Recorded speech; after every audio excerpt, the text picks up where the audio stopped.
Good morning, everybody. It's Peter Cooke, founder of The Engine. A little bit cold here this morning, but probably colder down where you are, Christine. Absolutely. I've laughed at you guys this morning for saying it's cold. I know Auckland's cold. I know. Might have got to about 6 degrees here now, but it was minus overnight. So I do understand cold and I sympathise with you in Auckland. I truly do. I learned a hard lesson years ago, never ever say to anyone outside of Auckland it's cold. So, hey, look, this morning we're here in episode 6 talking about achieving successful transformation in an era of disruption. And joining me is obviously Christine Rankin, our leadership transformation specialist, and Peter Cooke, our CX transformation specialist with The Engine. Good morning to you both. Good morning. Good morning, Peter. Right, Christine, let's jump out the gate with what experience has led to you being a specialist in leadership transformation? Well, look, I ended up having a career in leadership when I wasn't expecting to have any career at all. And it happened over a period of time. And I learned that the key to transformational leadership, which is the one that I practice, is feedback. If you can't give feedback every time you get an opportunity, then that particular kind of leadership, the transformational leadership, it's a core part of the practice of leadership. And I never expected to be a leader. It happened before my eyes and I had imposter syndrome and I thought, I can't do this. They're going to find out about me. But of course, I found out about myself over that time. And I do believe if people know how to lead, if they've got the key elements to leadership, anyone can do it.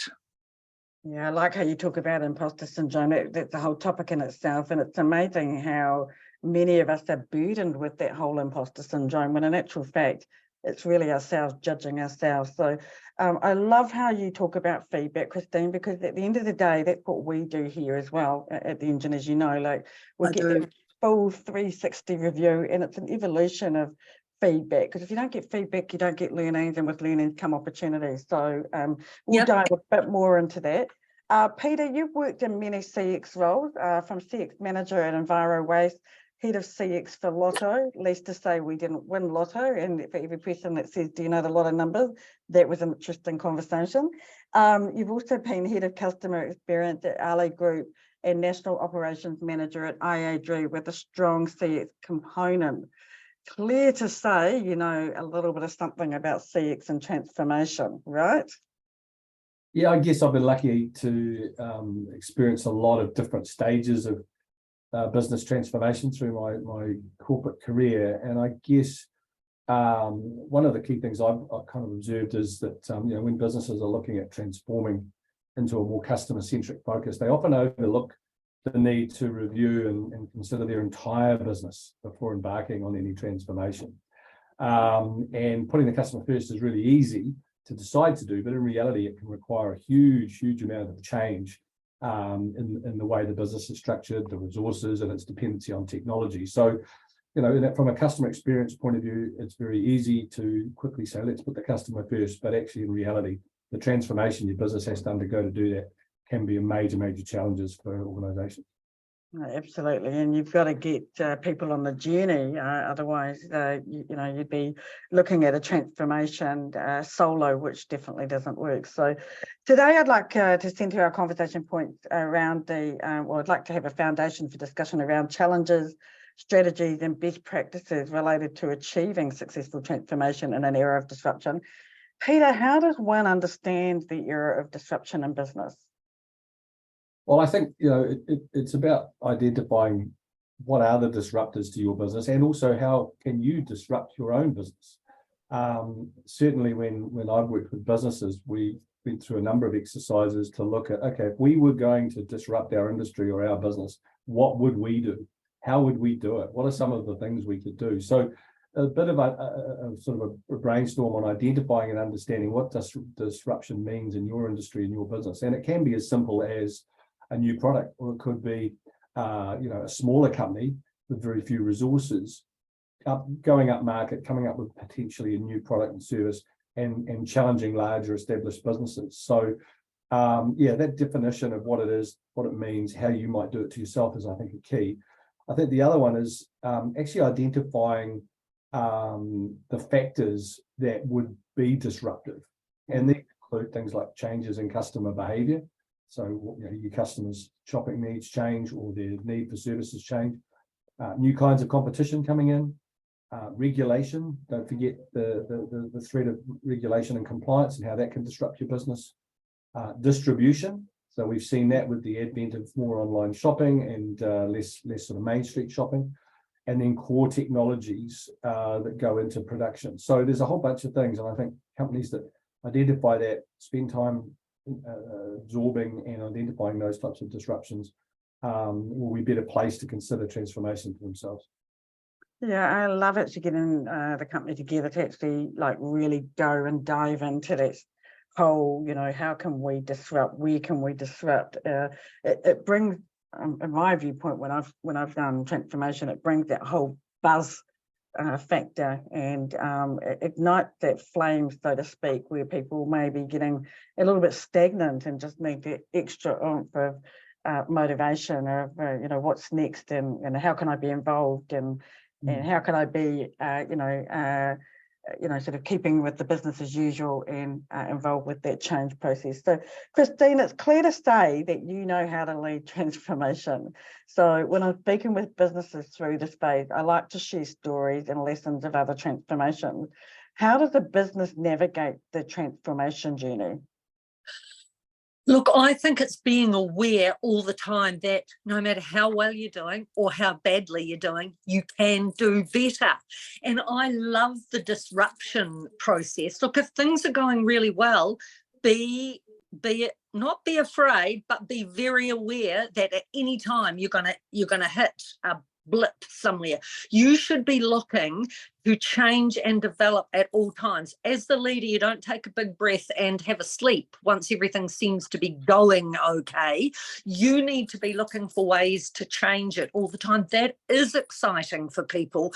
It's scary too, because a lot of us don't like change, but the reality is if you present it in the right way and involve people in the right way, they want to make that progress. They want to change. They want to be part of something that is better. And I know at the moment that a lot of organisations are looking beyond a basic vision to a passion vision. And there is a business review out of Harvard that I read quite frequently, and they're talking about passion vision. And that is a great step. If you're doing well, to think about a passion vision is a really good stepping stone. Yeah, look, it goes hand in hand with this whole emotional connection, right? At the end of the day, it's passion that drives people to go to that next level.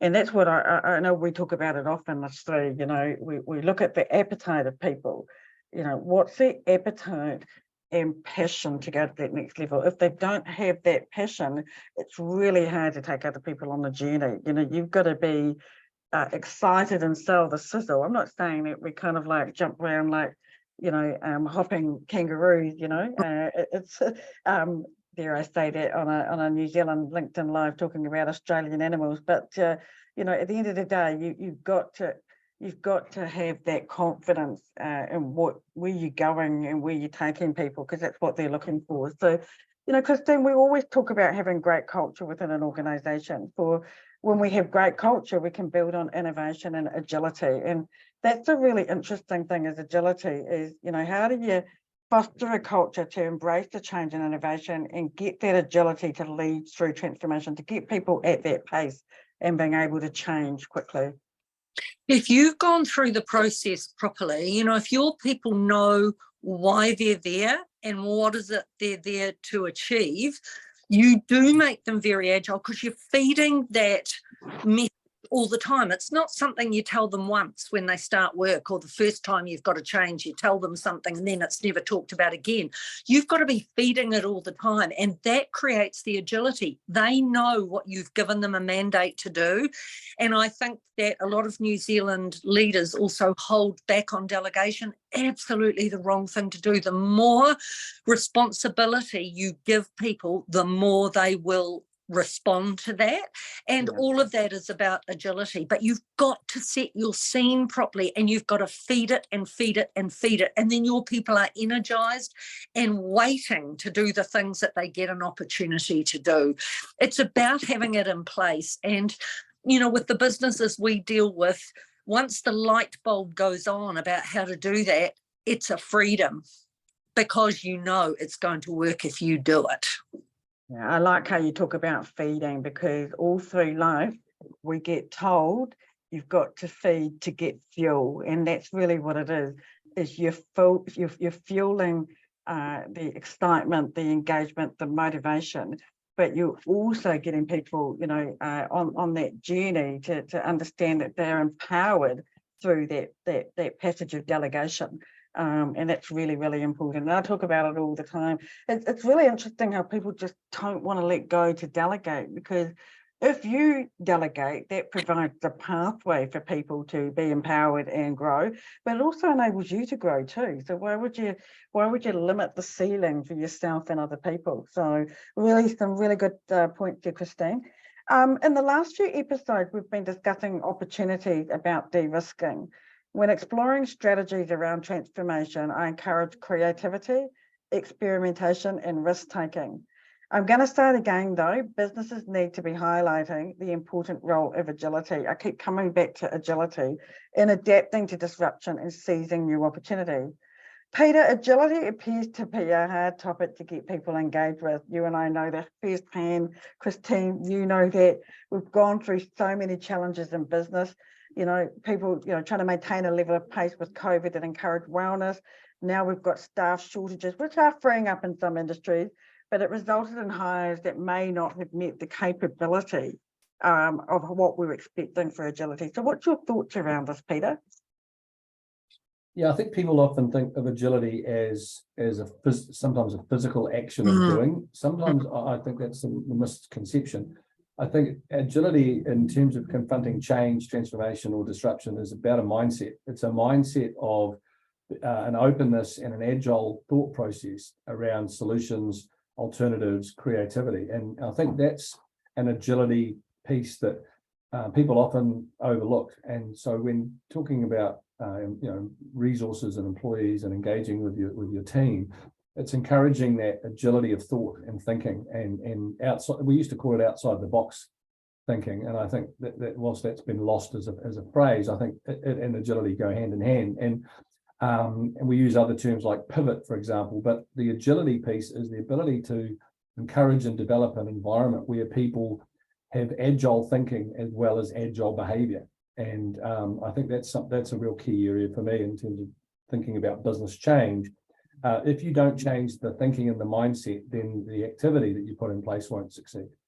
Absolutely. No change equals no change. So when you do encourage that agile thinking, people actually go and do research. They go and ask questions. They go and talk to other people. And it's that whole bringing in of extra information. So really, really important. So Peter, just in terms of your involvement with transformation, you've had a lot to do with leveraging technology and digital transformation. It's fair to say you've had a bit to do with that. What kind of points would you talk about with regards to those two topics?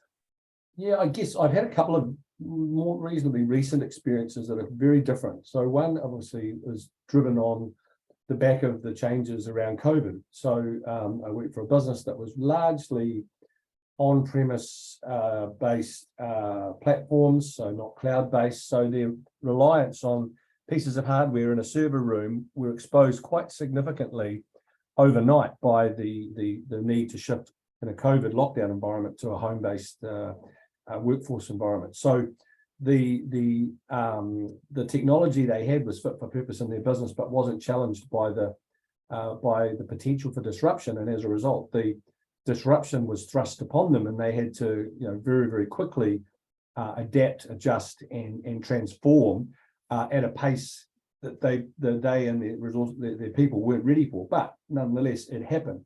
Then there's the other side, which is staged, planned, really thought through transformation with, a clear vision of what was wanted to be achieved, but not the technology, the structure, the operation to be able to deliver it. So it was about a long thought through process with many moving parts, lots of planning, and identification of the need to bring in resources that were actually skilled in that transformation process to make it work. So quite different. One, disruption being thrust upon a business, another identifying the need for disruption and planning and phasing it to be successful. I think the benefits and challenges of digital transformation are different to every business. I think it's important when we said, as I said at the beginning, to understand what disruptors are. What does disruption mean? What are you trying to disrupt? What is being disrupted in your world? And identifying the opportunities to meet that digital transformation or other transformation head on.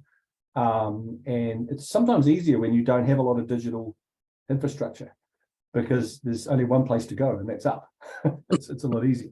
The challenges do exist when your company becomes really dependent on a particular type of digital solution and it gets out of date, or the disruptors kick in, whether it be customer, product, competitors, market, compliance, and they say, actually, that digital platform or those digital dependencies are now not sufficient for us to go forward. That becomes a bit of a, what do we do now kind of challenge.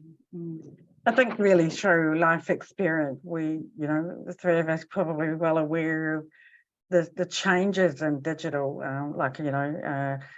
gone from, let's just say, a cassette recorder to a Walkman to suddenly this thing that's got music coming out of a phone. It's just a continuous evolution of technology and update, and you've got to keep abreast of it. And if you don't keep abreast of it, that's where the competitors come in, because they're the ones that are looking for the gaps and looking for the opportunities. So it's evolution. And like you said, people weren't ready for a lot of things. You've got a retail front shop and they don't have an online presence, and suddenly they can't open this shop. What do? They've still got to look at, it's not just about continuing to trade, but continuing to communicate and continuing to have offerings and keep people interested. So that's really important, that whole communication piece. So, and that's what I'm going to talk about now. It's become really apparent, and thank you for that, Peter. That drew out quite a lot of conversation there. So it's become apparent to me that many businesses have forgotten how to communicate or articulate the need for the transformation journey and the possible outcome. I say this because I see resistance, and when I look for the reason, it's usually a lack of communication or employee buy-in. Christine, you are such a subject matter on this whole topic around communication and employee buy-in. How should a business communicate effectively and gain buy-in from their employees and other stakeholders? In every way possible. I mean, I was saying before, you can't just say something once and then leave it up to people to just do it themselves. There is a whole process, and I've said to you before, I have a recipe and it's a really good one. So when you have got your strategy and your vision together, yes, of course, you've got to tell people about it. And there's all kinds of ways to do it, whether you're sending them a little email that reminds them to do something or telling them how good they were, or you're having a celebration for what you've achieved. There are so many things you can do that keep feeding it. Communication, we know it, it's everything. And in a positive culture, the communication is always really good. And that's what people are afraid of, because you were talking before, Catherine, about the components of leadership. And one of the ones you left out, but I know that this is true, is courage. You have got to have, you can have passion, but if you haven't got courage matched with that passion, you're not going to achieve what you otherwise could. Sometimes you've got to be courageous in talking to your people. People are very shy. And, people go into leadership who find it very difficult to talk to a big group of people. Well, you've got to get beyond it. You've got to find a way to master it. And there are ways to practice it. And there are ways to do it no matter how you personally want to go into your office and close the door. That's not going to work. So you take every single opportunity, and you certainly celebrate success, and you talk about the things you don't get quite right, and you find a way to fix them. You can always go back and do what you've done before. No lie.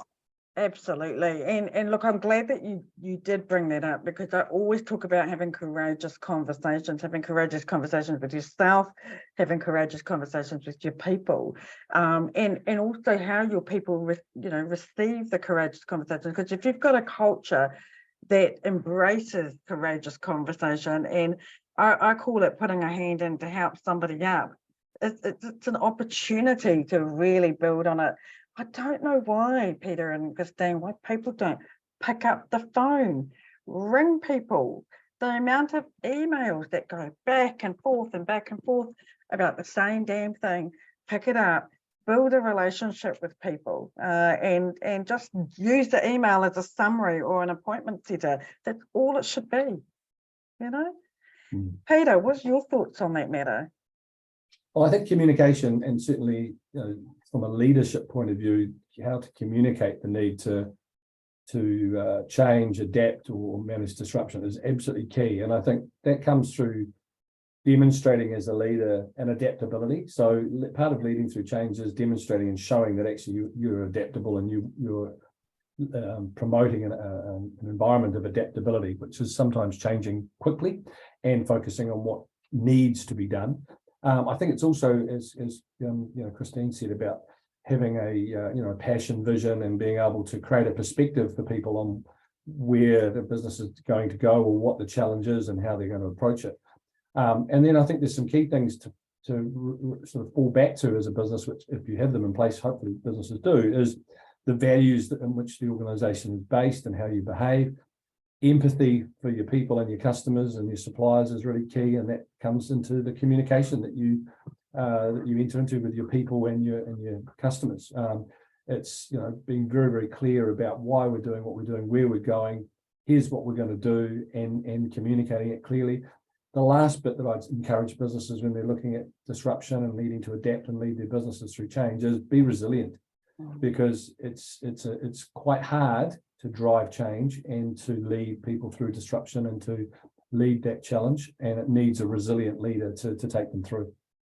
Absolutely, and we talked about that a lot last night in our business continuous training. Is don't be afraid to get outside help. Like people say to me all the time, Catherine, how can you be thinking so quickly through things that's taken me like about, I don't know, 6 months or a year, and I still haven't even got my head around it? And I go, because I'm outside it, and that's where you need to be. You need to come outside and actually be above your business. And it's okay to get people like me or Christine or Peter to come in and help you facilitate that. That's why you bring outside people in, because you only know what's inside the four walls of your business. You get so caught up in the trenches, it's a bit like a hamster on a wheel. You just keep going, doing the same thing day in and day out. So having us means you get a chance to step out and really explore the opportunities. And there are a lot of opportunities every day, and they won't fall in your lap. You've got to go find them. You've got to hunt for them. So now's not the time to be complacent and just hope that, as Christine said, close the door and hope that it all goes away. It's still going to be behind the door. The people looking for that leadership, that direction, that that whole confidence thing. People really need it. They're thirsty for it. So I want to explore an example of a case study of successful transformation in an era of disruption. And Xero showcased a successful transformation in New Zealand. It had lessons learned to embrace cloud technology, prioritise customer needs, foster strategic partnerships, and look at global expansion. They truly disrupted the traditional accounting software industry. What examples do you have, Peter, of a New Zealand company in successful transformation and lessons learned? Yeah, I think in the case of, for example, the insurance industry, where their dependency on the traditional broker, financial advisor alone to distribute their product was an embedded process, and the move to direct channel approach and the modification of products and technology to be able to deliver that for clients was quite significant. I think the interesting thing about that is that they've actually now they coexist very well, and that's because of additional complexity and layers of compliance and regulation that put in there to protect the customer. So that's probably a more recent example of where technology transformation has benefited the customer, the business, and the industry, but not lost sight of the sort of personal one-to-one contact that was traditionally there. Absolutely, absolutely. I'm constantly asking if I'm talking to a robot sometimes with some of the technology. So I get challenged by it. I want a real person. I guess that's why I love the phone contact more than an email. Am I talking to somebody who actually is breathing rather than an AI or just something that's been set up? So Christine, what about you? Do you have an example of a New Zealand company, a successful transformation or perhaps even lessons learned? Well, it's not New Zealand that I actually want to quote. As I said to you before, I read the Harvard Business Review, and I would recommend that to all of our clients and to anybody that's watching this. And I went to Stanford University and studied leading and managing change, and they have very similar information about companies in the world. But if you look at Netflix, they have the 20 top companies in the world that completely changed during this really difficult time and have succeeded. And Netflix is the one that really got me. It used to send out DVDs to people. That's what it did. You could 10 from them for a period of time at a really cheap rate. And they decided during the worst possible time that this wasn't good enough. You know, technology, they could use it in a totally different way. And they increased their profits 32-fold. I mean, that is absolutely incredible. And their people are really switched on. They say that they provide entertainment at the lowest cost in the world, across the world. And they weren't thinking like that at all. You just think about it. They were sending out DVDs, and look at what they do now at such a low cost. And that's across the world. I love that thinking. We need to be inspired by those kinds of actions. And you don't need to be a big company. You can be just you and make some big decisions that will really change what happens in your organisation. It won't be just you anymore. I find those very inspirational. I've never watched so much TV since Netflix came along. And I'm like, what was my life like before that? But it's really interesting that you say about how they used to send DVDs out, because there's been a few Facebook groups and people are like, God, there's nothing on Netflix. Do they still send DVDs out? And I'm like, it's still going to be the same DVD. I think we've got the catch-up phase of the production that didn't happen through that COVID. And I think they did extremely well with recycling and upcycling new things. So, look, it's clear to say that, I mean, those were really good examples. It's clear to say that those who succeed in transformation will yield significant outcomes around customer growth, market disruption, business efficiency, and industry recognition, which by the law of attraction will attract personnel, funders, clients, et cetera, et cetera. Christine, what other significant outcome does transformation bring for leadership? Oh, I guess there is just one word: success. There's absolutely no doubt that if you lead and you are working on the business and not in the business, and you lead in the right way, that transformation will happen. You've just got to know how to do it. I keep on saying that. It is quite easy and straightforward once someone gives you the keys. Absolutely, absolutely. And you're not giving away that recipe yet, Christine. They're going to come and talk to you about it. So, Peter, what was that? You've got to hire me to get the recipe. Absolutely. Christine Rankin, available for hire in your business today. You'll love it. Well, they certainly won't regret it, and I certainly will change. And like you said, it will be about success and passion vision. So Peter, back to you. What about significant outcome for customers and successful transformation? I think that's the key part of any transformation, is if you're transforming your business to still do the same old in regards to your customer, in terms of the product or services, then you're not transforming at all. I think, the outcomes for customers have to be real. If we think about the core customer needs, they want it to be an easy experience to deal with you and to get access to their products. They want reliability, they want choice, they want some innovation, they want you to come up with ideas for product and services that make their life and their world easy. They want to be able to compare around the market. They want to have variety, and they want simplicity. And so if your transformation is delivering to those needs, improving on those things, and actually identifying and bringing those into all of your thinking in your business, then you'll get the outcome for your customers that you're looking for, which is more people buying from you, dealing and interacting with your brand, more people staying with you and people referring you. Well, absolutely. And part of that whole transformation is talking to the customers and finding out what's going well, what's not going well, what would they like to see from you, and getting that real, in-person, real experience that's happening.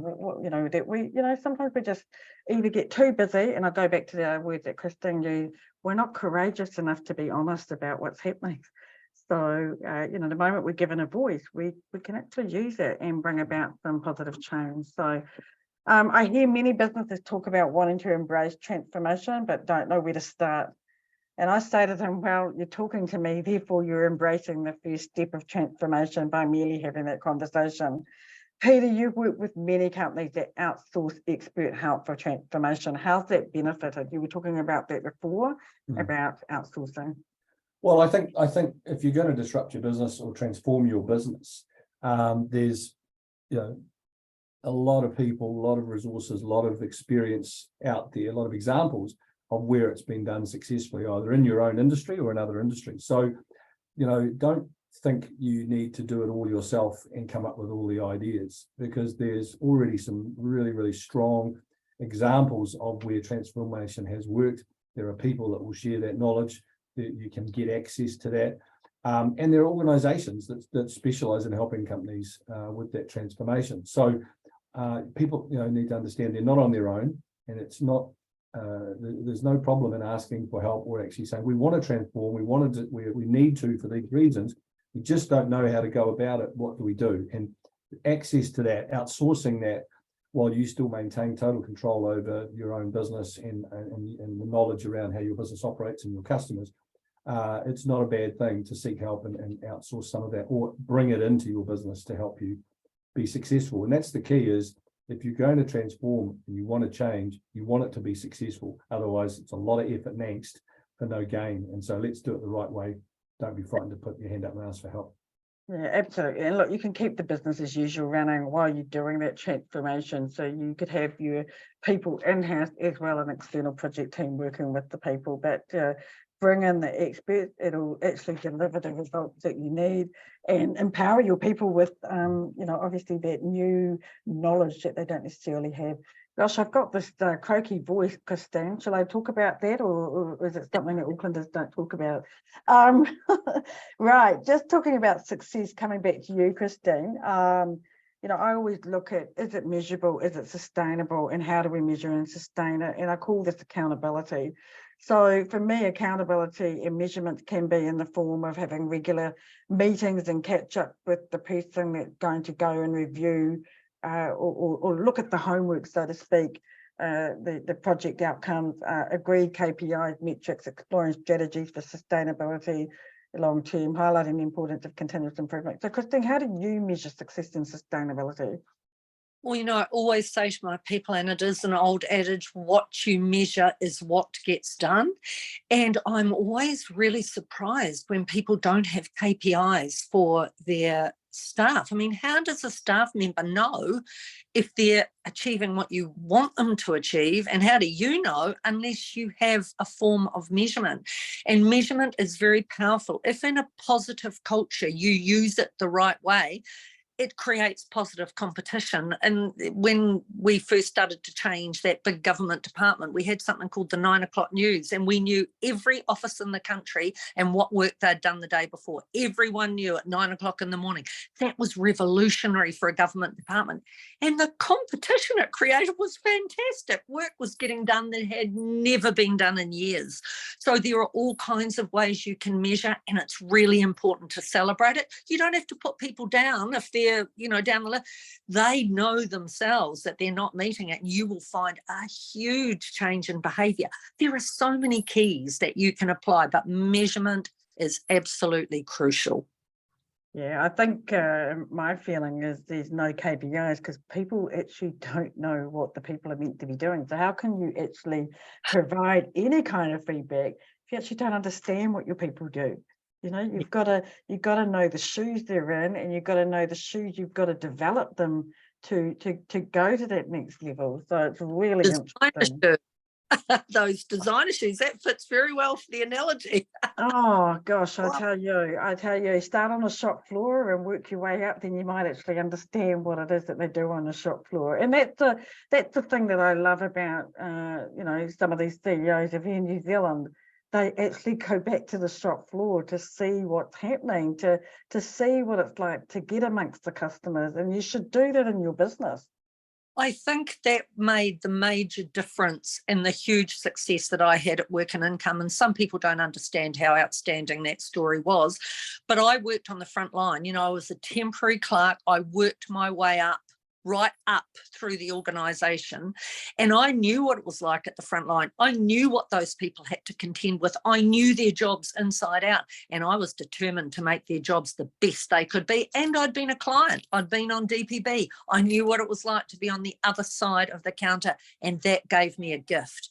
And all chief executives, all leaders need to understand exactly what their people are going through. George Hickton, who was my boss, used to take his management team out for 1 week every year to run an office. Oh my God, there was chaos. But it was really good for us. It was really good for us. Absolutely. And the companies that do that, that understand the shop floor or get their businesses out in the community, they're the ones that really are right alongside where they need to be. So I want to wrap this session up with the importance of working on your business and with a business expert in strategy and transformation.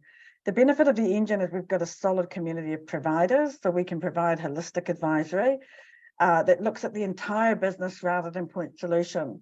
Just some top tips from each of you as to why working with the engine should be at the top of business owners' mind when it comes to successful transformation in an era of disruption. Peter.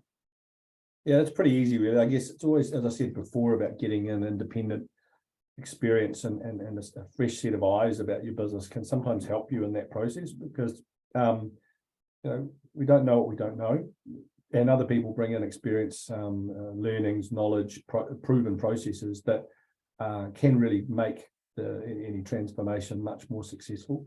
Because it's quite nice sometimes to learn from people that, hey, other people have been in your shoes, they've actually had this experience and they've come out the other side and here's what they did. It gives you a bit more confidence, and it gives you a bit more, keeps you a bit calmer. And I think the other thing is, bringing in specialist expertise that can help guide you. It's really about providing a direction for businesses on what is the process that they can go through to prepare for transformation.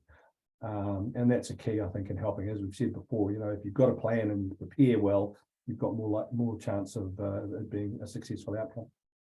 Yeah, look, and we've got a number of services that we do in the engine, which we're really building out right now to make that as a main driving service. So watch the space, everybody. Keep listening to our LinkedIn Lives, and we'll be talking a little bit more about what we do in the next couple of weeks in that regard. So Christine, what are your top tips?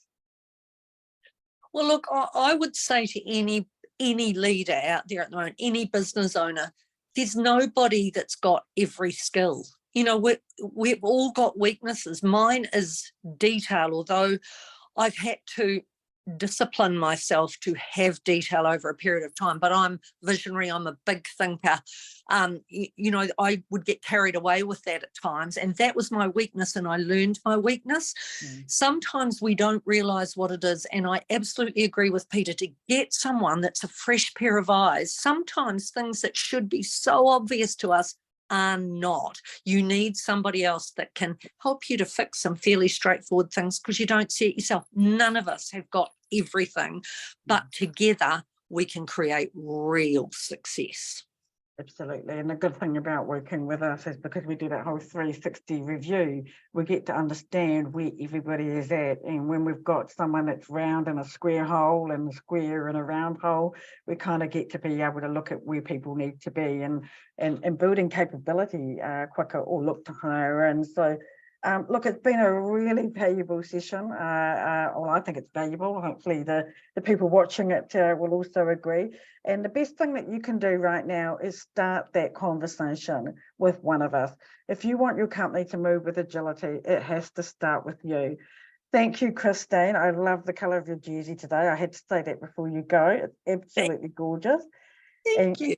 And Peter, you're looking quite sharp there yourself too. So, and it's West Ham behind, which Peter, I'll let you say what happened to West Ham this week. Winners of the Europa Conference League yesterday, first trophy in 43 years. Pretty amazing. Yeah, pretty proud of the boys. Come on, you Irons. You're excited. That's great. Love excitement, love passion. Go. So yeah, the prisoners down the road in Pereira, I got to see a bit of excitement and a bit of an earthquake rumble from our lounge with Peter being so happy. And yeah, certainly an interesting thing. I'm a rugby girl from way back, and this whole football thing is quite foreign to me, but I'm slowly learning, aren't I, Peter? Anyway, look, you both have a wonderful weekend. Look forward to having another session again with both of you soon. And thank you so much for sharing your pearls of wisdom today. Reach out to us. You're not alone. You don't know what you don't know. And it's quicker to get where you need to be when you've got resources like us around you. So looking forward to catching up with you guys soon. Take care now.